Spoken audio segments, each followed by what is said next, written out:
Buenas noches, bienvenidos a una nueva edición de La Bitácora, un programa de tertulia y debate de contenido político, social y cultural de Popular Televisión Galicia. Hoy es miércoles 16 de mayo de 2012. Nos acompaña en la mesa de trabajo don Carlos Ruiz Miguel, es catedrático de Derecho Constitucional de la Universidad de Santiago. ¿Qué tal, don Carlos? Buenas noches, bienvenido. Buenas noches, muchas gracias por la invitación, es un placer. En la esquina de la mesa, don Gaspar Barrón, es periodista del Grupo Intereconomía. ¿Qué tal, don Gaspar? Buenas noches, bienvenido. Buenas noches y bienvenidos a todos, gracias. A mi izquierda, don Vicente Fernández, es abogado especialista en urbanismo. ¿Qué tal, don Vicente? Buenas noches, bienvenido. Un placer en esta nueva singladura. Y en la esquina de la mesa, don Luis Anguita Juega, es fiscal de la Audiencia de Coruña y es escritor. Hola, buenas noches. Buenas noches y bienvenido. Gracias, encantado de estar en el programa. Tengo que preguntarle, así extra, ¿qué tal va la novela?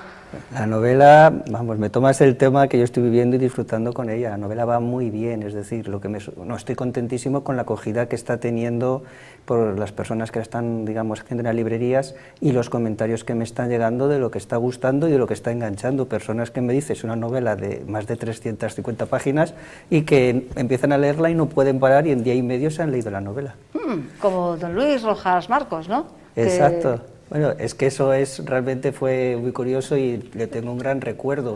Estar en plena firma de libros, tener un momento en que no tenía gente y que cogió mi novela que estaba al lado y se puso a leerla y que no era capaz de parar y que incluso cuando terminó la firma le vino a buscar, no sé si el chofer o el conductor que tenía, le dijo, don Luis, tenemos ya el coche preparado para marcharnos. Y le dijo, lo siento, que estoy enganchado al libro y hasta que no termine este capítulo no me voy. Y estuvo allí como 5 o 10 minutos más leyendo la novela. Y para mí una persona de su prestigio que realmente se interesase por la novela y disfrutase y la leyese, pues realmente fue muy satisfactorio.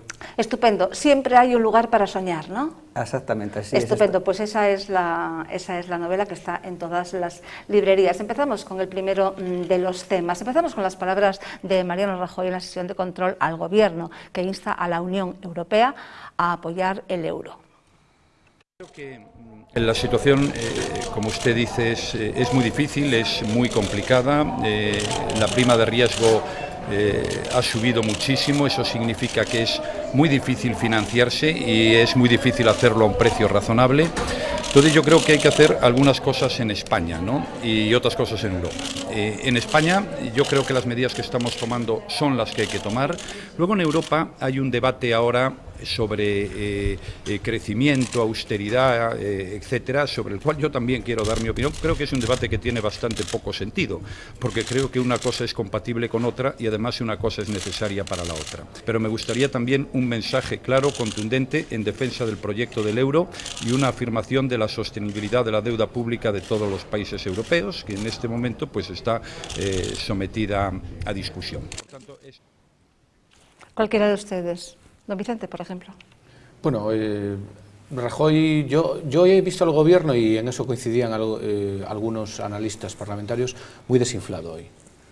Creo que están en un momento de mucha tensión y mucho agobio, y de hecho hoy vimos a Montoro también bastante indignado por la fecha, quizás, diciendo que ellos no iban a aceptar estas presiones desde Europa. Pero bueno, yo coincido ahí con Rajoy que el euro es importante. Hace poco el maestro Huerta de Soto en una conferencia en la Fundación Rafael del Pino decía que el euro actuaba como una especie de centro de desintoxicación de drogadictos, ¿no? Y es muy importante que se siga manteniendo la disciplina del euro, a pesar de los pesares y a pesar de las tensiones. Pero vivimos realmente momentos muy difíciles, ¿no? Tenemos ahí el tema de Grecia, que está teniendo más influencia pues, en la prima de riesgo, con todo esto. Don Luis. Sí, es así. Yo creo que lo que está haciendo ahora Mariano Rajoy es un llamamiento desesperado de apoyo, porque es que España lleva días, semanas, recibiendo cada día un varapalo económico terrible. La bolsa sigue cayendo, a veces tiene un pequeño repunte, pero enseguida vuelve a ir hacia abajo. La presión, digamos, sobre nuestra deuda cada vez es más alta. El tema griego parece que no tiene solución. Y yo creo que lo que está tratando es de salvar el euro como sea, porque es la forma de salvar España. Entonces, está haciendo un llamamiento, yo creo que está a sus socios comunitarios. Estamos cumpliendo, estamos haciendo todos los ajustes que se nos pide. Apoyarnos un poco, no dejáis que nos hundamos, porque solos yo creo que no podemos salir. Y yo en estos momentos pienso que tenemos que ser conscientes todos los españoles, que yo creo que la gente ya sí lo sabe, que el país está muy mal, pero que o nos esforzamos, salvamos la economía por la herencia tan terrible que se ha recibido, o realmente este país va a ser muy difícil que nosotros nos salvemos si no toda la sociedad española se propone salir adelante. Y en eso yo creo que es fundamental que la oposición no diga solo con palabras que apoya, porque eso parece que hay palabras, pero por detrás hace otras cosas, sino que es una unión de todos. El país está muy difícil, ya no solamente el Estado, las comunidades autónomas, los ayuntamientos, y creo que es un momento de salvar la economía por salvar España y el país y que no entremos en quiebra.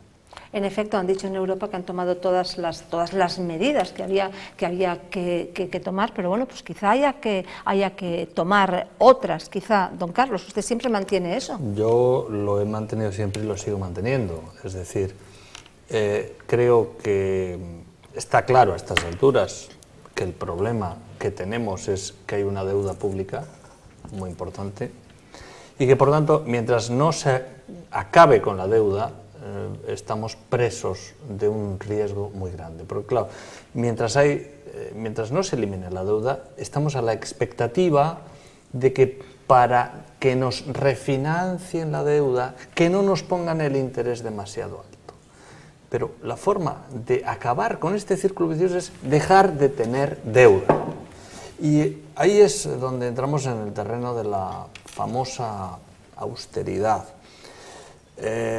Yo creo que el gobierno, lamentablemente, en esto como en otras cosas, en política exterior o en política antiterrorista, está realmente continuando prácticas de la política que nos ha llevado a la ruina de Rodríguez Zapatero. Es verdad que hay ligeros cambios positivos, pero son tan ligeros que en una situación tan crítica son absolutamente insuficientes. Y me refiero al último punto, Bankia.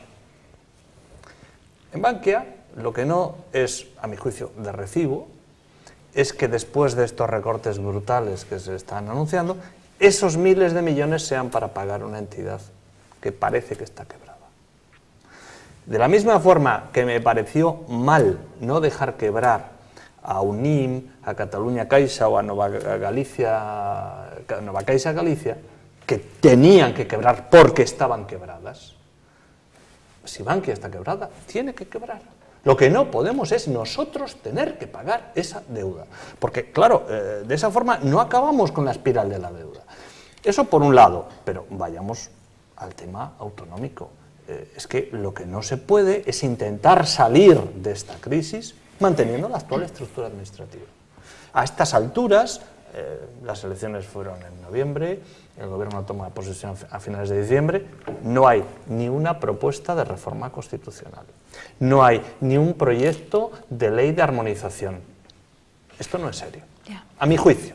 A mi juicio. Entonces, yo creo que Rajoy está lanzando un SOS desesperado para que se salve la situación española, y yo creo que demuestra, ojalá me equivoque, pues él o sus asesores o quien sea, una cierta ignorancia de lo que es la Unión Europea. En la Unión Europea alguien puede pensar que es un club de amigos y de socios. No. Es un club donde se dan muchas cuchilladas unos a otros. Claro. Y cuando el señor italiano Mario Monti ha oído esto, se ha estado frotando las manos. Claro. Porque ha dicho, qué bien, me voy a salvar yo hundiendo a esto. Esto es un poco la situación a la de después del hundimiento del Titanic, donde hay una tabla y hay tres náufragos, y la tabla solo aguanta uno. Bueno, pues ahí están Draghi, los alemanes, España, hundiendo al otro para quedarse ellos con la tabla.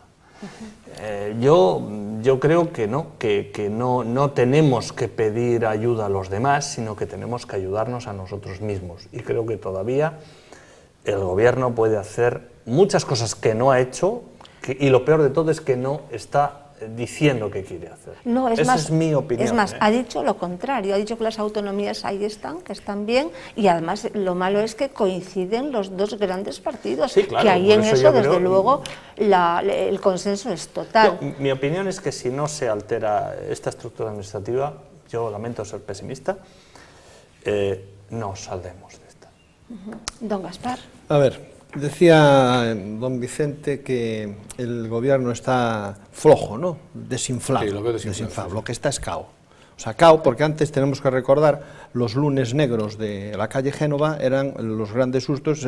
Rajoy se despertaba cada lunes cuando era candidato con un desastre. Algo había pasado, algo le habían criticado, algo tenía, pero dentro del propio partido. Y hoy son los miércoles y los viernes. Sesión parlamentaria miércoles, Senado, Congreso, y el viernes, que es el Consejo de Ministros, ¿no? Entonces, recupera el fin de semana, el lunes vuelve a haber otra paliza, al final está cao. Eso es lo que le pasa a este gobierno. Pero como decíais vosotros, la cuestión está en las comunidades autónomas. O sea, Bruselas lo que le está diciendo ahora mismo es las cuentas de las autonomías es lo que nos interesa, ¿no? Y por lo tanto, el principal objetivo de la reducción del déficit por parte de la Administración española está en reducir, en que las comunidades autónomas hagan su trabajo. Si eso no ocurre, si no se reduce ahí, es absolutamente imposible. O sea, no se pueden pretender milagros. Quiero decirte, los números son 5 más 5, 10. Y si gastas 10 y recuperas 7, estás perdiendo 3. Quiero decirte, la cuestión está en que Mariano... Es más, ¿sabes lo único que me preocupa? Que ahora digan que no sabían, que lo digan. Me preocupa que lo digan, y me preocupa más que no lo supieran, porque entonces, menuda historia. ¿Que no sabían el qué, don Gaspar? Lo que había detrás, las cuentas reales. Ya. Si es cierto que no lo sabían, aún casi es más grave. Pero mire, don Gaspar, sí, es que el tema es más grave, porque bueno, si pues, analizamos la crisis autonómica, veremos. Cataluña, partidos nacionalistas, izquierda. Valencia, Partido Popular. Andalucía, Partido Socialista. Es decir, no es una cuestión de partido, es una cuestión de estructura. Exacto. No es que yo en una autonomía mejor, no, es que la estructura está mal diseñada. Entonces, a estas alturas, con la que está cayendo, que por ejemplo sigan con los coches oficiales, con los privilegios de los parlamentarios, con los órganos inútiles, y que sigan sin hacer ademán de suprimir todo esto. ¿Órganos inútiles como cuáles, don Carlos? Consejos consultivos, consejos económicos y sociales, defensores del pueblo, etcétera, etcétera. Eso, por no hablar de fundaciones, etcétera, por no hablar de que realmente a estas alturas tenemos que plantearnos que la sanidad no puede ser una competencia autonómica, que tiene que ser una competencia central, porque realmente la multiplicación del gasto pues es increíble, etcétera, etcétera. Entonces, no se está haciendo cosas que sí que se pueden hacer. Entonces, sí, estamos pidiendo a Bruselas, en el fondo, ¿qué es lo que se está pidiendo? Y es una lectura muy pesimista la que quiero presentar. Se está pidiendo a Bruselas que mantenga la estructura política española. Cuando digo estructura política, es de los políticos que están viviendo de la actual estructura. Ya. Sí, creo que ¿Cuál Carlos... es el miedo? Una pregunta que quiero lanzar. Vamos a ver, si esto realmente es así y esto se puede hacer porque realmente se puede gobernar aún a costa de inmolarse, como decía el otro día el periodista González Méndez aquí, ¿cuál es el miedo que tiene el gobierno realmente a gobernar? Porque hubiera sido más fácil eso y hubiera sido incluso menos antipopular que haber hecho pues las reformas, los recortes en sanidad y educación. ¿El miedo a gobernar a qué te refieres? ¿A tomar las medidas? Claro, a gobernar, gobernar, aunque sepa que me voy a inmolar. A que la gente de sus partidos se queda en la calle. O sea, es los varones y es... Los varones y tantos miles y decenas de miles de políticos que están viviendo de esto. Es que es así, yo creo que es lo que decía don Carlos. Yo creo que se está exigiendo por parte, digamos, ahora mismo del Partido Popular, una exigencia terrible y seguramente necesaria a la sociedad española y además a las clases no culpables de la crisis que tenemos, como están siendo las clases medias o las más desfavorecidas. La exigencia es durísima, pero realmente yo creo que lo que hace falta y no hay el apoyo es que no vemos que esa misma exigencia se hayan puesto en la clase política. Sus privilegios, bueno, es que son innumerables y ya no es que algunos tienen un alto valor, digamos, de ahorro en coste, pero vamos a ver, es que ellos, las dietas, lo que cobran los políticos de dietas, son cantidades, además libres de impuestos porque no se crean haciendas. Un diputado, cuando es elegido, se le está pagando la residencia en Madrid, hombre, con el sueldo que tiene usted. Igual que otra persona se tiene que trasladar con su trabajo y se está defendiendo la movilidad en las empresas, pues haga usted lo mismo y dé ejemplo. Tienen hasta internet, es decir, ¿a qué trabajador se le da una BlackBerry, se le da la alta tecnología, le pagamos el mejor ADSL? Es decir, ¿por qué a un diputado ya autonómico o nacional le tenemos que pagar el teléfono de última generación, le tenemos que pagar internet? ¿Por qué tenemos que pagar el business cuando están viajando? Claro. Es decir, cuando la sociedad está en crisis, yo creo que a los políticos hay que exigirles que ellos también se aprieten el cinturón de verdad, y no lo están haciendo. Y todas estas cantidades que he dicho, es bastante más dinero del que parece, por tanto, eso quizás haría que a toda la sociedad española no había que apretarle tanto. Y después, lo que estaba diciendo don Carlos, perfectamente, la clase política no ha adelgazado nada. Desde que están en el poder sigue habiendo exactamente los mismos políticos. Somos un país pobre, se ha demostrado, hay que reconocerlo, somos pobres. Igual, el día que nos demos cuenta que somos pobres, podremos salir de la crisis con el esfuerzo, que es lo que está faltando a veces en la sociedad española. Pero, Luis, apuntando en lo que dice don Luis, el número de asesores del presidente Rajoy en la Moncloa es prácticamente el mismo que el número de asesores que tenía Zapatero en la Moncloa. Es el mismo. Más de 600 asesores. Eso es una salvajada. Solo el presidente. Los ministros tienen a su vez gabinetes de asesores. Los secretarios de Estado tienen asesores. Multiplique todo. Alcaldes que tienen asesores. Presidentes de comunidades autónomas que tienen asesores. Consejeros que tienen asesores. Así todo. Es que es todo engordar y después hay que bajar. Es decir, si un 25% de la población está en paro, habrá que exigir que como mínimo ese mismo porcentaje se baje en políticos que están viviendo a costa del dinero de todos los españoles. Hay reformas muy sencillas. Por ejemplo, en el Congreso de los Diputados puede ser de 300 a 400. Pues ¿por qué no se hace ahora mismo una ley que ponga el mínimo 300? Serían 50 diputados menos. El Senado, por desgracia, no sirve para nada, pues habrá que adelgazar y mucho el Senado, porque cuesta también mucho dinero mantener el Senado. Las diputaciones. Vamos a ver, no nos engañemos, con todo lo que tenemos, ¿para qué hacen falta las diputaciones? Salvo para gastar, o para mantener a un montón de varones o personas del partido. Las comunidades autónomas, como se está diciendo, no se pueden mantener 17 reinos de taifas. Hay que hacer algo, sobre todo cuando estos 17 reinos de taifas muchas veces están provocando que vaya mal la marca España para tratar de ellos ir bien y darse la identidad cultural. Es decir, que la idea de la comunidad autónoma, que era ser solidario entre las 17 comunidades, en unas cuantas es evidente que no existe. Buscan su propio beneficio y quizás incluso el mal de España. Hay que evitar muchísimas de las competencias. Se ha apuntado una sanidad, yo voy a decir otra. Educación. Creo que la educación tiene que ser a nivel nacional, con independencia que una comunidad autónoma pueda haber alguna asignatura que sea propia de la comunidad autónoma. Pero es una pena que cuando salen los chavales del colegio no sepan cuáles son los ríos de España. Uno que estudia en Galicia es que desconoce todo del Ebro del Guadalquivir. Es que ya es cultura básica. Tiene que haber una enseñanza unitaria de España y ahorraría muchos costes. Don Vicente, una última cosa y pasemos a... De todas maneras, yo entiendo que hay un mensaje positivo en este tema, por ser un poco más optimista, porque en Europa se están dando cuenta, por fin se ha internacionalizado el problema de las autonomías en España.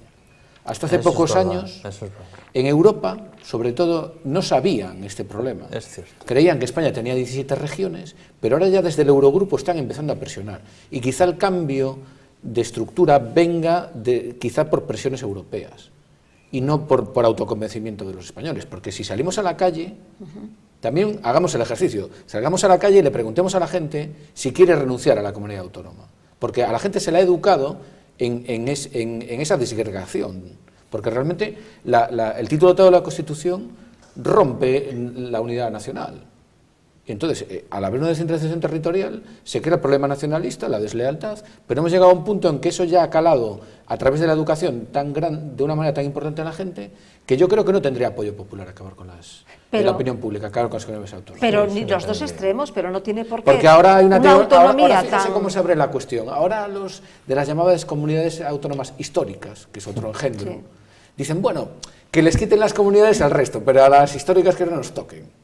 Porque ahora ya le están viendo le están viendo las orejas al problema. Entonces, ahora si se fija un poco el discurso de los nacionalistas gallegos, catalanes y vascos es, bueno, al resto de la chusma autonómica, por decirlo de alguna manera, que los barran, pero nosotros no.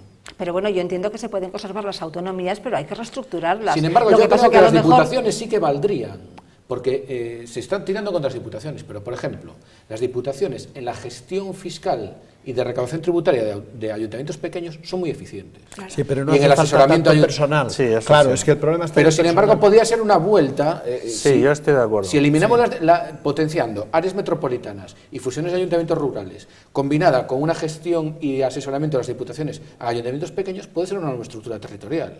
Sí. Alternativa a las comunidades. Reestructurar lo que es la propia diputación, claro, eso puede ser una. Bien, yo entiendo que no, yo pienso que el debate no debe ser autonomías sí, autonomías no, autonomías sí. El debate tiene que. Bueno, yo creo que no, pero ¿usted qué quiere? Yo le dije alguna vez, ¿usted qué quiere? ¿Estado del bienestar o Estado de las autonomías? No, pero vamos a ver, pero podemos tener unas autonomías pues menos infladas. Decía aquí don Luis, es de nuevos ricos. El sistema de 17 taifas es de nuevos ricos. No, pero yo no estoy de acuerdo. De 47 millones de españoles, vamos a ver, no puede estar gobernado por 17. Vamos a ver, don Vicente, acaba de haber elecciones ahora en Renania Norte-Westfalia, un territorio que por cierto ha perdido Merkel, muy similar a Galicia en extensión, número de habitantes y demás. Bueno, pues tiene justo la mitad de parlamentarios que aquí. Bien. Entonces, ¿por qué no podemos tener una autonomía y en lugar de tener 75, me parece, porque no puedes haber, pues 10 diputados, por ejemplo, 2 por provincia o 3 en Coruña, que es más así y tal. ¿Por qué no? En los Länder alemanes no hay defensores del pueblo autonómico. Bueno, pero ya digo no que hay consejos consultivos. Cambio de estructura. Es decir, que es que aquí, los Länder, no, pero es que están mejor organizados. Hay competencias legislativas que aquí son de las comunidades autónomas y en Alemania son de la federación. Ya. De hecho, Alemania tuvo una reforma constitucional devolviendo que poderes al Estado. Pero, don Carlos, cuando hablamos de reestructurar, hablamos precisamente de eliminar todos esos órganos a los que usted alude y dejar minimizado. Pero yo digo, no, autonomía, pues autonomía sí, ¿por qué no? Y mira, incluso defensa de la lengua. Bien, vamos entonces con otro tema. Déjame decir una cosa. Dejamos esto abierto. Rápida. Pero rápido, venga. Desaparece no, ha cesado el defensor del pueblo gallego. Vamos a dar una opción a Feijóo, una oportunidad. Elimine el vicevaledor, elimine los 6 cargos que tiene, porque en este momento los mejores valedores del pueblo en Galicia son Cáritas y las cocinas económicas. Que no le demos más vueltas. Entonces, oportunidad de oro, ejemplar. Olvidémonos de este valedor del pueblo, no renovemos a nadie, el vicevaledor que siga en su puesto, pero y si no, otra cuestión. El defensor del pueblo de forma altruista, aquel que quiera defender al pueblo, que lo haga como Agustina de Aragón. Si de forma me permite altruista. A don Gaspar, pues solamente un segundo sobre el defensor del pueblo, un segundito. Tenemos que pasar a otro tema. Bueno, un segundito. Dígalo. Yo creo que hay que honrar la figura del valedor del pueblo de Galicia. Estoy a favor de que se suprima, así lo digo de antemano, pero creo que lo ha hecho bien y se le ha hecho una auténtica carnicería estos días por unas declaraciones que podrán ser o no acertadas, pero ha tenido una dignidad impresionante de dimitir y creo que se merece nuestro reconocimiento. Pues ha dimitido y desde luego le damos nuestro Yo no criticaba a la persona, criticaba la figura. Yo que he criticado mucho don Carlos. al valedor, tengo que coincidir con don Luis en que la forma de irse ha sido una forma bastante muy airosa, valiente y como debe ser. Bien, pues los socialistas, que parece que están siempre criticados porque no ayudan en nada y es imposible el consenso con ellos, ahora pasa lo contrario. Rubalcaba ha ofrecido su apoyo a Mariano Rajoy para ayudar a salir de esta crisis en la que estamos.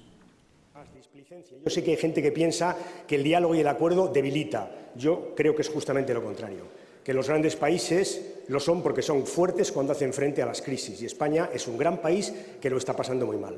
Corresponde a usted, señor Rajoy, como presidente del Gobierno, trabajar para conseguir esa unidad.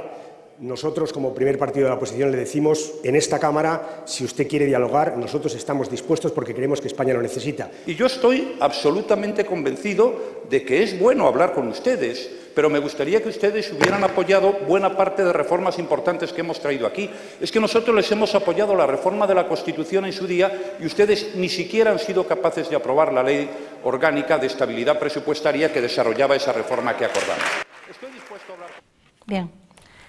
Don Luis. Sí, pues Mi opinión sobre lo que está diciendo el líder de la oposición, Rubalcaba, son palabras vacías. Dice por una parte que está dispuesto a apoyar al PP y por detrás está haciendo lo contrario, guerrilla para tratar de dinamitar al gobierno, aunque ello suponga el hundimiento de España. Y creo que hace lo mismo que el líder que tuvo el anterior presidente de España, Zapatero, cuando decía que quería consenso con el Partido Popular, y eran palabras decir que sería consenso, y después estaba dispuesto a pactar con cualquiera, menos con el Partido Popular. Pues esa misma táctica es la que hace Rubalcaba.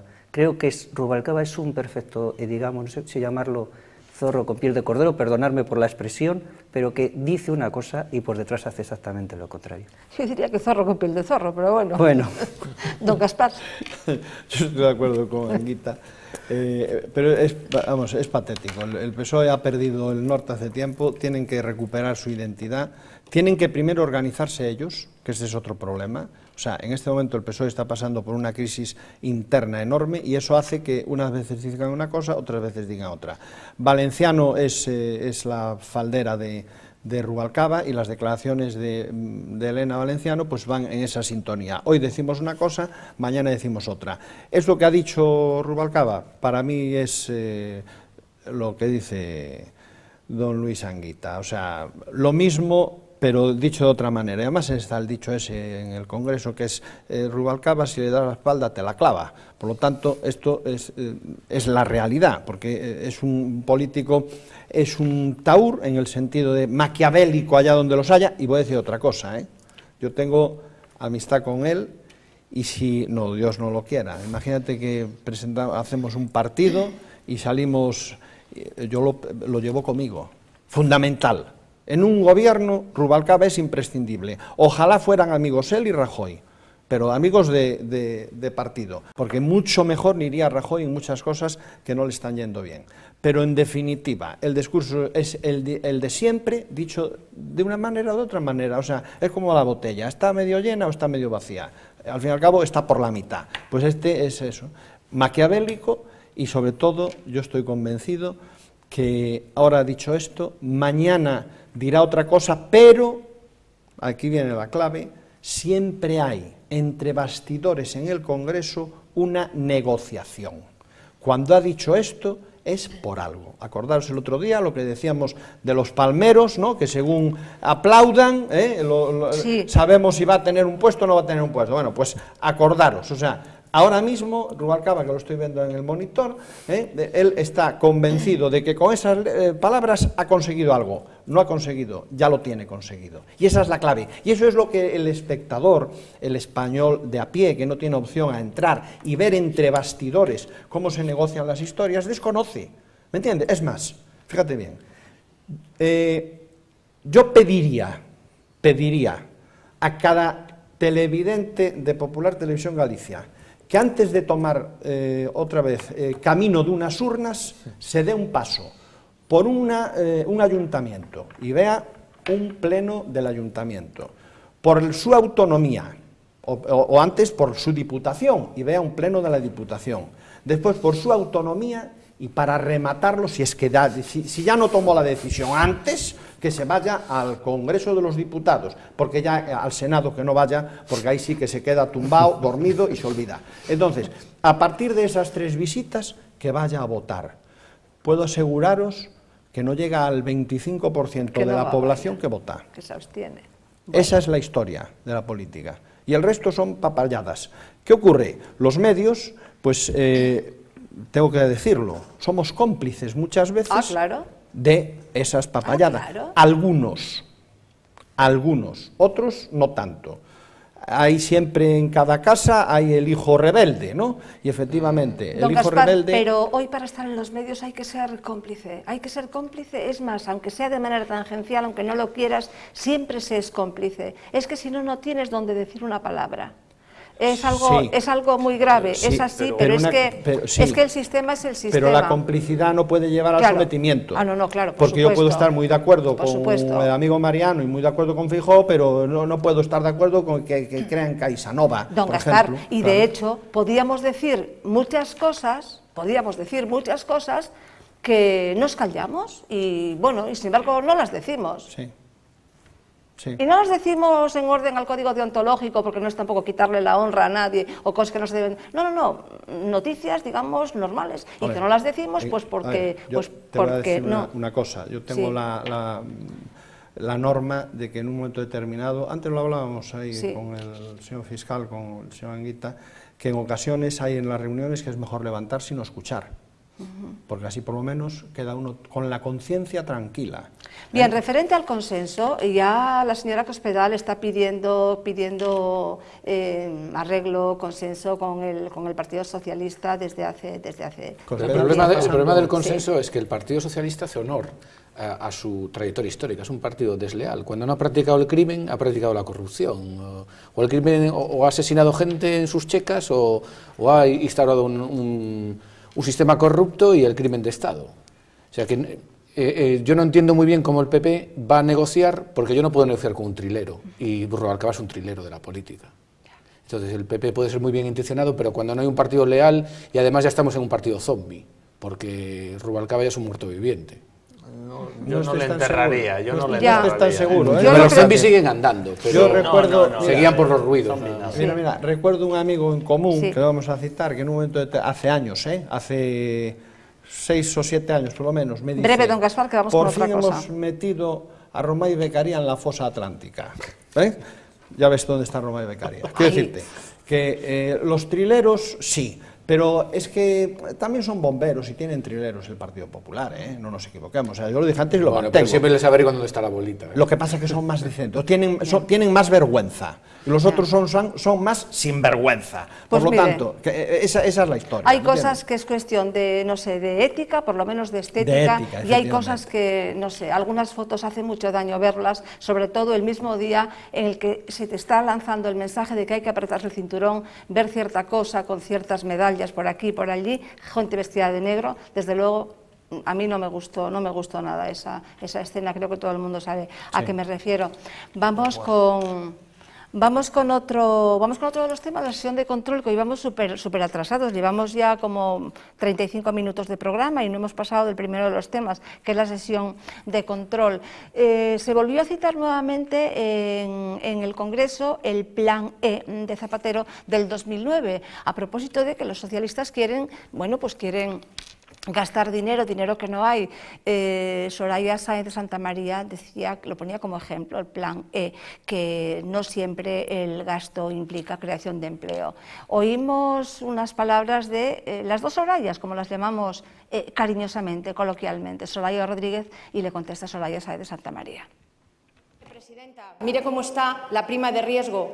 ¿Se acordará usted que decía que tenía nombre cuando estaba en el 449? Somos más responsables. Hoy, con más de 500, estamos preocupados y no vamos a hacer demagogia sobre ello. Pero le pido, por favor, tienen ustedes que rectificar. Su medida no es buena económicamente, genera sufrimiento a los españoles. El antónimo de crecimiento no es austeridad. Austeridad es el antónimo de despilfarro y el gasto no tiene por qué ser sinónimo de estímulo ni de crecimiento. Y no es cuestión de retórica. Bien, ¿algún comentario brevemente para pasar yo a es otro que tema? Creo que el plan E, ha sido de esos bulos de humo más grandes que se ha hecho, por lo menos económicamente, en España. Hay que remontarse en el tiempo. El PSOE estaba ya empezando a bajar en las encuestas y se acercaban unas elecciones europeas. Y yo creo que temía perderlas y el paro en España empezaba a dispararse. ¿Qué es lo que hizo el PSOE? Tirar un dinero cuando ya no se podía pagar, si nos ponemos una familia, no podía pagar la hipoteca, decidió cambiar todos los muebles de casa y arruinarse más. Eso es lo que hizo el gobierno español. Darle un montón de dinero a los ayuntamientos, casi sin control, para que creasen un empleo durante 2 o 3 meses, bajar el paro 1 o 2 meses, para con eso defender que la economía iba bien y tratar de ganar las elecciones europeas que consideraban que era importante como imagen del Partido Socialista.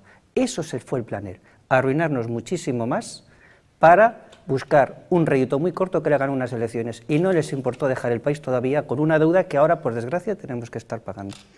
De todas maneras, es que, apuntando a esa cuestión, es que incluso cuando en esa época el sector privado se estaba ajustando, las familias se estaban ajustando, las empresas estaban cerrando, sin embargo el sector público no se ajustó. con lo cual generó que la crisis presupuestaria sea todavía mucho más acentuada, la que se produjo finales entre 2010 y 2011, cuando el sector privado se estaba ajustando después del estallido de la burbuja, la crisis financiera, el sector se ajusta, sin embargo el gobierno responde con ese despilfarro. Y ahora no sé cómo tienen las narices, cuando además el propio Griñán está recortando también obra pública en Andalucía. Es que yo también le diría, si fuese Soraya, ¿y su partido en Andalucía qué está haciendo? Si va a recortar obra pública también, y no va a ejecutar 7.000 millones de obra pública en presupuesto. O sea, ¿qué me está usted contando? Bueno, yo estoy completamente de acuerdo con Luis. El plan E ha sido un desastre. Bueno, independientemente de que, como dice don Vicente, el nuevo gobierno andaluz está reconociendo que esto no se puede mantener, es que yo creo que el plan E es algo que no debemos olvidar, porque es la ilustración práctica de lo que significa aumento de gasto público. Es decir, en lugar de ahorrar, en lugar de intentar pagar deudas, pues lo que se hizo fue endeudarse más. Consecuencia, lo acabamos de ver. La situación ha quedado peor. Ha sido un crimen. Ese plan ha sido un crimen contra la economía española. Entonces, que quienes han estado detrás de ese crimen y lo han jaleado, pues ahora vayan pidiendo explicaciones y dando lecciones, es algo poco serio. Del plan E ya se sabe todo y lo que no se sabe se sabrá. Por ejemplo, que ha habido muchas empresas que todavía no han cobrado de aquello, eso ya como primera medida, con lo cual el plan E lo único que ha hecho es fastidiarlas más. Pero sobre la intervención de Soraya, a mí me gusta que empiece a haber ya un verdadero duelo Sorayas en el Parlamento, porque hasta ahora está muy... Creíamos que iba a ser antes, ¿no? Creíamos que... pero ya se ve que todavía no. ¿Por qué? Porque la Soraya Sáenz de Santamaría está pues muy metida ahora en el gobierno, es difícil llegar a una sesión parlamentaria y tener ese punch, se acuestan tarde, quiero decirte, ya no es lo mismo que estar fresquito y nada más venir de Génova, ¿no? El caso es que yo, con relación a lo que dice la Soraya Rodríguez, pues espero que Soraya Sáenz de Santamaría nos deleite porque sabe hacerlo, con buenos duelos parlamentarios, que es al único que podemos aspirar, porque después del contenido en sí, creer nada, ni de una ni de otra. Sí. Entonces, por lo menos divertirnos, ¿no? Como pasaba con María Teresa Fernández de la Vega, te reías, claro. Salía ella con su modelito, cada día con uno diferente. Un día, bueno, hay una anécdota en el Congreso buenísima. Pues imagínate, llevaba ella con una mariposa, me parece que era, no, una mariposa. Pero no sé quién le dijo, Maite, esa mariposa la trajiste hace 4 meses. No me digas, un drama, no. Palabra de honor, un drama. Yo estaba a punto de decir, si llego a tener un abanico le doy, porque por poco se vuelve la mujer, porque había repetido la mariposa. Claro. La verdad, lo más bonito era la mariposa, el resto, ¿para qué vamos a engañarnos? O sea, si yo soy cámara, lo que enfoco es a la mariposa y me dejo al resto, ¿no? Pero bueno, quiero decir... No sea malo, vale. No, pero es que es verdad, porque sí. Tal y como era, hablo del discurso, el discurso no valía para nada. Ya. Entonces yo enfoco la mariposa, pongo a Beethoven y se acabó. Bien, bueno. La cuestión es... El duelo de las Sorayas tiene que empezar a florecer de nuevo en el Congreso. Congreso. Espectáculo. Tiene que haber espectáculo. Si no, yo de todas formas creo que son otros tiempos. Todavía no se había producido esta gran explosión y, como decía don Vicente, están muy desinflados. Usted decía caos y desde luego sufren mucho, se les nota. Mucho. Todos envejecemos, pero hay algunos miembros del gobierno que se les nota ya unos cuantos meses el bajón. Particularidad, Madalena. Y es que hay diferencias en el propio equipo de gobierno. Entre los propios ministros hay diferencias porque ya se está viendo que a veces no están sincronizados. Claro. Y Mariano, pues los deja hacer, cosa que yo no sé hasta qué punto es bueno. Pero y no digamos nada entre las mujeres. Bueno, la lucha ya entre las mujeres es tremenda, pero bueno, vamos con otro tema, damos un pasito atrás, que nos dejamos algo de referente a las autonomías, que el jueves en Galicia es fiesta, pero en Madrid se reúne el Consejo de Política Económica Fiscal, donde se reúnen todos los miembros, todos los responsables de la economía, el Ministerio de Hacienda y los responsables autonómicos. Dicen los expertos que Galicia acude con los deberes hechos después de haber recortado 60 y tantos millones del presupuesto. Ha dicho Rueda hace unos días que Galicia liderará la salida de la crisis. No sé si lo dijo como titular, pero bueno, don Vicente, ¿qué le parece? Hay que reconocer que las únicas dos comunidades autónomas que van con los deberes hechos, primero Madrid, sí, que van los límites de déficit, y después de Galicia. Pero claro, el problema fundamental es que van a tener que seguir los planes de ajuste y a ver qué va a pasar, porque el gobierno está muy amenazante, diciendo que el que no cumpla lo va a intervenir. Pero yo también interviene incluso el que cumpla. Pero también concluyo, ¿qué pasa? ¿Y la intervención hasta cuándo se va a prolongar? Si hay que rescatar a alguna comunidad autónoma, ¿hasta cuándo? Esa es la gran pregunta. Porque hay casos sobre todo Andalucía, Murcia, Comunidad Valenciana y Castilla-La Mancha, están en una situación muy precaria. ¿Qué va a pasar? Si el Estado interviene, el problema es que te puedes meter ahí en un problema de gestión terrible, porque dicen, no, vamos a intervenir por 6 meses. Pero ¿qué pasa si en 6 meses no has, digamos, reajustado el tema de gestión? ¿Qué pasaría? Yo es la gran pregunta que lanzo. Porque parece que es muy tasado. No, usted no cumple, yo intervengo 6 meses. No, mire, ¿y qué pasa? Si a los 6 meses esto no está arreglado, ¿qué vamos a hacer? ¿Tendremos los gallegos que sí estamos cumpliendo por 2 décimas trabajar para los valencianos o los andaluces? Eso es lo que se apela Vamos, es que sería el colmo. Pero también es verdad, a costa de que también hay que analizar a costa de quién están cumpliendo, porque yo también lanzaría, ¿cuántos proveedores de la Xunta de Galicia están con sus facturas sin cobrar? Porque yo puedo ir con unos deberes muy bien hechos, pero es como la empresa, caray, si no pago, mis resultados son bárbaros, no le pago a los proveedores, solo pago gasto corriente, ¿y qué pasa aquí? Porque esa es una gran pregunta. ¿Dónde está el pago a los proveedores? ¿Cuánto se está tardando en pagar? ¿Si se están cumpliendo los plazos o no? ¿Se están cumpliendo o no?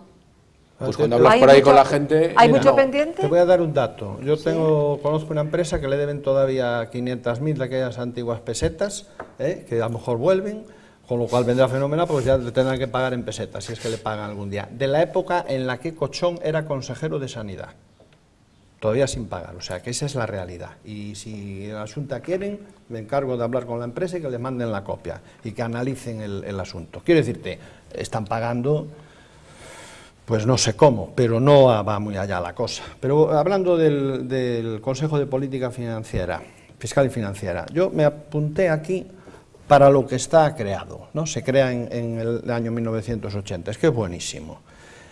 El estudio, la elaboración en su caso y la revisión de los métodos utilizados para el cálculo de los costes de los servicios transferidos a las comunidades autónomas. Toma ya. La apreciación de las razones que justifiquen en cada caso la percepción por parte de las comunidades autónomas de las asignaciones presupuestarias. Otra buena. La coordinación de la política de endeudamiento. Esta es la mejor. O sea, esto es para lo que vale el Consejo de Política Fiscal, que a mí me parece que es otro más de los que hay que evitar, gastos de desplazamiento, business y coche-cama con litera individual y con ducha. O sea, quiero decirte, se tiene que acabar. Y mientras esto no se haga, mientras no se acabe con eso, mientras no veamos que se empieza a recortar y que llegas al Parlamento y que los coches oficiales, o sea, el autobús, pero vamos a ver, el autobús es la solución. Y vamos, tenemos un ejemplo en Coruña. Don Gaspar, o el coche de uno normal. O el coche de uno normal, pero no te iba a decir. Con su parking, con su hora, tenemos un alcalde en La Coruña que tenemos la suerte, porque esto no es que me lo cuenten, es que, como digo yo, hay que verlo, ¿no? Utiliza taxi, va andando, sale andando, falta el primer día que lo hayamos visto con su coche oficial a la puerta esperándolo, como hacía el otro personaje que creo que ya no está, vamos, está desaparecido en combate, el Osada Azpiazu. Entonces, eso hay que reconocerlo. Y haciendo un paréntesis, pero mientras no veamos que hay ese recorte de las primeras figuras, y las voy a hacer extensivas a la Comunidad Europea, porque si supieras cómo se desenvuelve en Bruselas la historia, ya ni lo quiero contar. Pero también nos cuesta, ¿eh? Sí, sí, claro que nos cuesta. Claro, también nos cuesta. Claro que nos cuesta. Pero bueno, claro que, sí, y después, por último, la coordinación de la política de inversiones públicas. Es otro de los cometidos que tiene el Consejo de Política Fiscal y Financiera.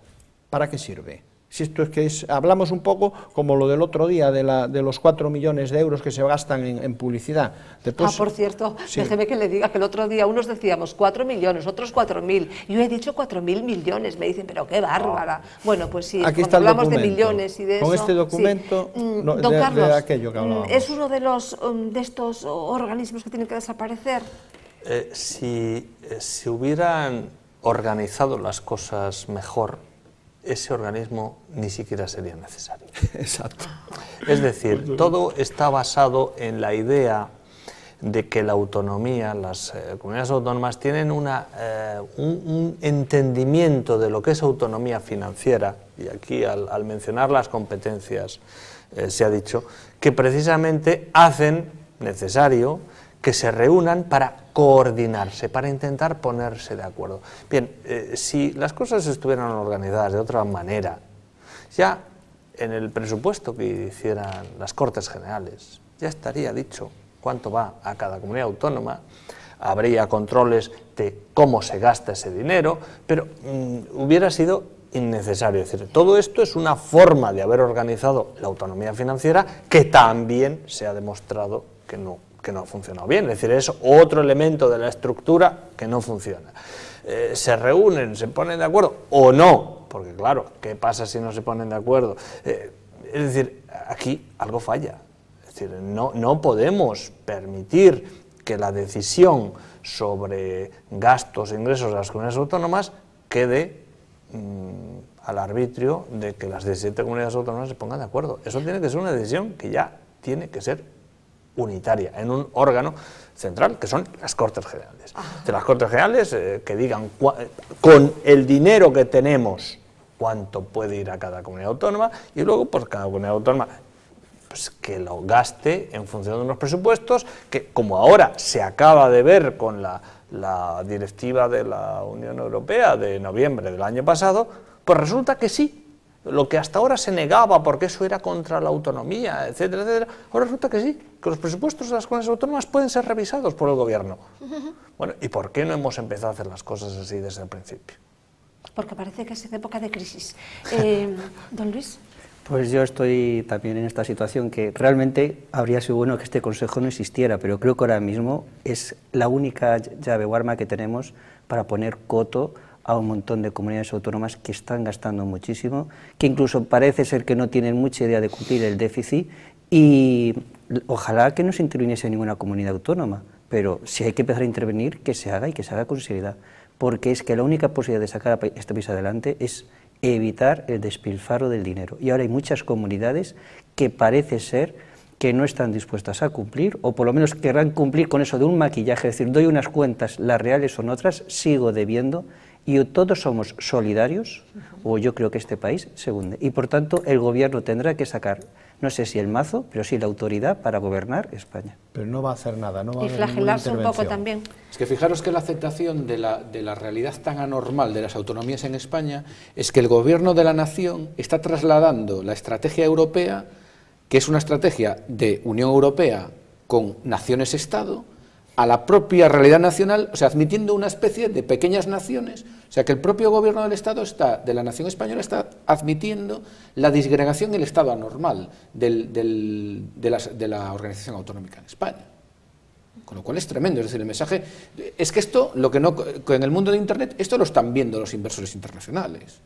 El inversor internacional está leyendo en los periódicos y está viendo que Rajoy se tiene que reunir con 17 pequeños caudillos en el que cada uno opina una cosa, en el que cada uno quiere hacer una cosa, en el que más sale diciendo, amenazando en la opinión pública, y Rajoy entra ese juego, porque al final, ¿qué está haciendo con los catalanes? Jugando con fuego, diciéndole, bueno, pues te doy un anticipo para que pagues las nóminas, te doy un anticipo, pero es que está jugando con fuego, de nuevo está entrando a un juego que no tiene que entrar a decir, yo soy el gobierno de la nación española y esto se acabó. ¿Tiene mayoría? Se acabó. ¿Tiene mayoría absoluta? Claro, pero para eso se lo hemos dado. Pero tiene a diferencia de los absoluta. griegos, en España el electorado a veces da una mayoría dudo que absoluta tenga mayoría contundente. absoluta. Es la gran diferencia. No le mandes es que a los mercados les están mandando un mensaje que luego se horrorizan de que la prima esté en 500 y pico, de que el interés esté por ahí, y luego se horrorizan de eso. Es que le estamos mandando un mensaje negativo a los mercados con este tema. Se ve que los tíos que invierten en esto son tontos, que no leen o que viven en una especie de burbuja. No, en la burbuja están ellos ahora ya, ¿eh? La burbuja Decía está lo metido de- el Partido Popular ahora mismo. O sea, si lo analizas un poco, ese es el problema que tiene. Es que está entrando un juego que no tiene que entrar. Él tiene una mayoría suficiente. Él tiene que gobernar. Y tenía lo que dice don Luis, que pegar un mazo en la mesa y decir, pues se acabó el recreo aquí, ahora mando yo, soy el director del colegio. Pero no tiene arrestos, o no tiene ganas, o no sabemos muy bien lo que no tiene. O tiene demasiado en contra, por lo que decía don Carlos antes, todos los varones, todos los políticos. Bueno, sí, pero sí, la a lo mayoría mejor no absoluta le está está- ahí, ¿no? Claro, claro. Entonces, Sí, sí, sí. en todo caso, lo que tiene que hacer, O no hay y una para eso voluntad se le férrea de- eligió, es intentar hacerlo. Que luego los varones se lo impiden, bueno, pero que sea después de que lo haya intentado hacer. Ya. Y aquí hasta ahora nadie está intentando hacer nada seriamente. Es decir, cuando decimos que la prima de riesgo sube, nos tenemos que preguntar, ¿y no será porque esas personas que prestan dinero a España ven que el gobierno Don Carlos, no se espera que atreve, vamos con otro tema. no se atreve a poner fin a este descontrol? Bueno, vamos con el último de los temas. Le decía antes, cuando intervienen a comunidades que cumplen con el déficit, que no, están pretendiendo intervenir Asturias cuando Foro Asturias Cascos ha dicho que no llega al 1% del Eso PIB, ya son juegos políticos. el previsto para este Eso año. es una- bueno, eso es una- pero No. bueno, pero ahí está. Bueno, pero eso lo dijeron cuando ya sabían que había pacto UPyD, con el PSOE, ¿eh? Ojo que esto se dijo ayer. Y ayer ellos sabían perfectamente que, aunque hoy salió publicado, Sí. ayer tenían conocimiento de eso y dijeron, mira qué jugada más buena para quedar en plan campeón. O sea, eso es una atrapallada. ¿En plan O sea, campeón quién? Rajoy diciendo, voy a intervenir. Lo ha dicho hace unos cuantos Sí, días, sí. pero ya sabían Sí, sí, sí, perfectamente sí. que... pero se remitió a los medios ayer. O sea, la noticia, independientemente que en medios locales ya había salido, Sí, pues yo no sé se que creía. yo hace unos cuantos días que incluso lo comentamos aquí. Efectivamente. Bien, vamos entonces con reformas en la justicia. He traído precisamente esta noticia hoy, pues aprovechando que tenemos pues un abogado, un fiscal. Vamos a oír lo que nos dice el señor Gallardón sobre estos cambios. Nosotros pensamos que en estos momentos existe una deficiente regulación de muchos supuestos en los que la propia realidad nos ha hecho constatar que la previsión del legislador no genera una respuesta adecuada, no por falta de voluntad del legislador, que siempre lo quiso así, sino porque la casuística en muchas ocasiones ha llevado a que esa respuesta sea insuficiente. El sistema de penas es la respuesta más adecuada para conseguir el efecto en el que los dos estamos completamente de acuerdo, que es acabar con cualquier tipo de impunidad en las agresiones de carácter sexual. Por lo tanto, cualquier terrorista que haya cometido un delito con esas consecuencias tendrá prisión permanente. La custodia, como medida de seguridad, será una decisión que adoptará, en su caso, el tribunal. El tribunal a lo que estará obligado es a la imposición de la pena privativa de libertad. Una vez cumplida esa pena privativa de libertad, será el propio tribunal quien decida, con libertad, en función de la peligrosidad que aprecie o no. Con el terrorista en libertad, el tribunal no tendrá discrecionalidad para imponer la prisión permanente revisable, si se produce aquellos tipos delictivos para los que va a estar establecido el Código Penal. Y, por lo tanto, el tribunal estará por ley obligado a la imposición de la prisión permanente revisable. En los delitos de agresión sexual, el propio tribunal tendrá un margen de capacidad de apreciación si, cumplida la pena, existe o no existe un riesgo de que ese delito vaya a ser cometido. Es la diferencia entre una medida de seguridad y una pena. Bueno, pues clarísimo para el ciudadano. Don Luis, es que realmente la jerga de la justicia parece que se ancló en, no sé, hace 3 siglos y realmente al ciudadano le es difícil. Y el señor Gallardón, desde luego, pues no sé, se explicará muy bien para todos ustedes, pero yo no sé si nuestros telespectadores, el Román Paladino, ¿qué ha querido decir? ¿Qué es la custodia de seguridad? Pues trataremos de explicarlo de una manera sencilla como usted sabe. Y tratar de llegar a la gente. Yo creo que aquí el problema del Partido Popular es que para empezar se ha metido en un posible incumplimiento de una promesa electoral que ya no está justificada por la situación económica. Dio a entender, buscando una serie de votos, con independencia de estar a favor o no de la prisión, digamos, permanente revisable, lo que sería la cadena perpetua, y dio a entender que se iba a poner para determinados delitos, sobre todo con los delitos graves de carácter sexual, donde puede haberse matado a alguna persona. Y eso dio a entender porque yo creo que pensó que así captaba, en temas como Marta del Castillo, podía captar bastantes miles de votos. Ahora que está en el gobierno, parece que quiere dar como una otra interpretación distinta. Y ahora es cuando nos encontramos ya con la prisión permanente revisable para los terroristas, que vende mucho, pero que eso nunca se va a producir, es que no nos engañemos. Sería si ETA vuelve a matar. Si ETA vuelve a matar, si a un terrorista se le pone prisión permanente revisable, voy a dar mi modesta opinión, pero creo que aunque se le ponga, ETA está liquidada, esperemos que sea ya, pero si no será dentro de 5, 10, 20 años. ETA va a desaparecer. Entonces, esos terroristas que lo tengan, pues formará parte de que no exista esa prisión permanente. Por tanto, es como crear una prisión permanente revisable que no se va a aplicar. Pero ahora tiene esa promesa electoral que había hecho para los delitos sexuales. Entonces, ha sacado lo que se está llamando ahora como custodia de seguridad. ¿Qué es la custodia de seguridad? Voy a tratar de explicarlo porque es algo tan nuevo que uno tiene que tratar de imaginarlo. Pero yo entiendo esto. A una persona que ha cometido, pongamos, un crimen como el de Marta del Castillo, si se considera que ha habido tanto... Como el de Mariluz, ¿no? También. O el de Mariluz, sí, incluso el de Marta del Castillo realmente han sido absueltos, pero vamos a poner algún supuesto, el de Mariluz... Que además el padre estaba de asesor o de medio asesor por ahí, que se hasta como unos politizó. tiros, sí. Bueno, pongamos eso, como por desgracia algunos ha tocado conocer, cuando se coge a una persona, normalmente una niña menor de edad, se la secuestra, se la comete una agresión sexual terrible y se la mata. Estos casos, por desgracia, alguna vez nos los hemos encontrado en nuestra carrera. Y claro, la sensación de que alguien puede estar 15, 20 años reales en la cárcel y salga, y que con 40, 42 años, porque se lo cometió con 20, con unos 35, 40, 42 años puesta en libertad, es una sensación de impotencia. Entonces, lo que se ha tratado, o pienso yo que se va a hacer, veremos cómo se desarrolla, es lo que quieren llamar como custodia de seguridad, que se dice, usted cumple una pena, pongamos para el caso, de 20 años. Y cuando usted ya ha cumplido los 20 años, el tribunal tiene la potestad, si estima que usted no se ha rehabilitado, que le ponga una custodia de seguridad que esté X años, parece que un máximo de 10, todavía, y no sé si en un centro penitenciario o en otro centro cerrado, habría que ver cómo lo desarrolla la ley, que usted no va a poder salir a la calle porque nos creamos la custodia de seguridad y con eso trata, yo creo que dejar contenta a esta parte de la opinión pública que quería la prisión permanente revisable para este tipo de delitos. ¿Qué es? Cumple la pena y el tribunal, digamos, que tiene la decisión de si lo deja salir o no, me imagino que según los informes del equipo técnico que haya en la prisión. Eso es lo que creo entender que es la custodia de seguridad. Pero bueno, habrá una ley que lo tendrá que desarrollar porque hoy en día esto, como tal, no existe. Sí, en cualquier caso, no sé cómo...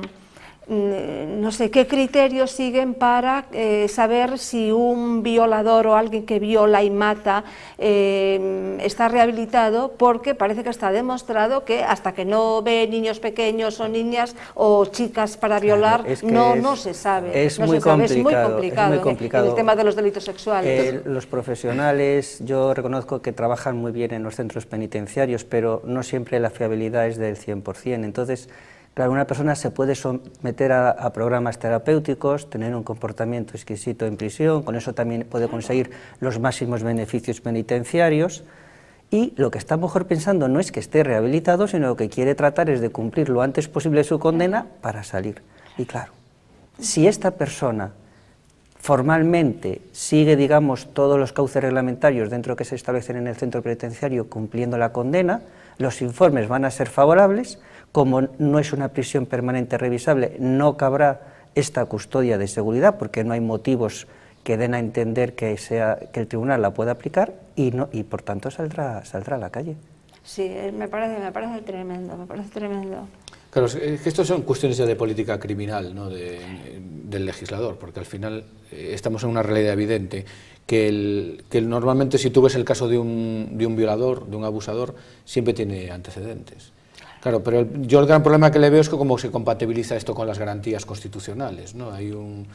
Tiene que ser, yo entiendo que tendría que ser una interpretación muy restrictiva por parte de los propios juzgados de cara a aplicar este tipo de cuestiones, porque tienen una intensidad muy relevante en el ámbito de la ejecución de la pena, entiendo. Sí, pero tiene que ser una interpretación bastante restrictiva, porque aquí se habla de una duración máxima de 10 años, incluso. Sí, parece ser que se dice 10 años. Es lo que publica el Ministerio de Justicia. Ahora se elimina también la figura de delito continuado, ¿no? Para que se... Sí, ahí lo que se está buscando yo creo que es una buena medida. Es decir, si hay 3 violaciones, digamos, que se le condene por las 3 violaciones independientemente y no digamos que se haga lo delito continuado y tenga menos pena. Yo eso lo veo realmente, eso sí que es un arreglo de justicia material y claro. No hay que olvidar, como muy bien decía don Vicente, que en el sistema español, además creo que es muy positivo, si estamos fracasando hay que mejorar, es que el fin de la pena es la rehabilitación del delincuente y hay que tratar de rehabilitarlo. La cuestión es cuando el delincuente no se quiere rehabilitar, la prisión tendrá que ser dura y en el tiempo establecido. Lo de la custodia de seguridad, esperemos que funcione, pero es lo que comentaba antes. Si esta persona, digamos, que se porta bien en la cárcel, es muy difícil que se le aplique esta custodia de seguridad y saldrá antes. Sí, lo que pasa es que, bueno, hay que tener, sí, tendrán los profesionales cierto tipo de, no sé, de medidas de análisis. Hay también quien, en el caso de los pederastas, que es un mundo que conozco relativamente bien, los hay que quieren rehabilitarse y no pueden. Claro. Y piden, por favor, es que no me traigan niños cerca, porque es que no pueden. Y hay confesiones muy interesantes en este sentido. Bien, yo solo quisiera, porque bueno, las explicaciones de los profesionales de la justicia han sido muy claras, yo quisiera preguntar a don Vicente, a don Luis, una duda que tengo de esto que se ha oído de la custodia permanente. Y una duda y es un temor, que no sé hasta qué punto con esta expresión, que como ha dicho don Luis, es algo nuevo que no existe ahora, no se está intentando vender algo que pudiera ser, y yo es la pregunta que hay que hacer, por ejemplo, la pulsera. Es decir, el liberar a uno de estos delincuentes y ponerle un control de una pulsera, ¿eso podría entenderse que es custodia permanente de forma que esa persona está en libertad pero supuestamente bajo un control? Porque yo me empiezo a temer que si hay prisión, ¿para qué vamos a inventarnos la expresión custodia permanente? Es que la pregunta es muy buena. La pulsera ya existe y a veces incluso no sé si se utiliza suficientemente bien o tiene el éxito que se esperaba de ella. Con la pulsera se está muchas veces buscando, en ocasiones, por ejemplo, en medidas cautelarias o penas de alejamiento, que era controlar que la persona no se aproxime en un determinado lugar. Pongamos para el caso el domicilio de la víctima, su lugar de trabajo. Entonces puede ser como una garantía. Aquí yo creo que tal y como se está planteando, después habrá que ver cómo se hace la ley, como se está planteando es esto, pongamos que se le pone una condena a cumplir efectiva de 20 años.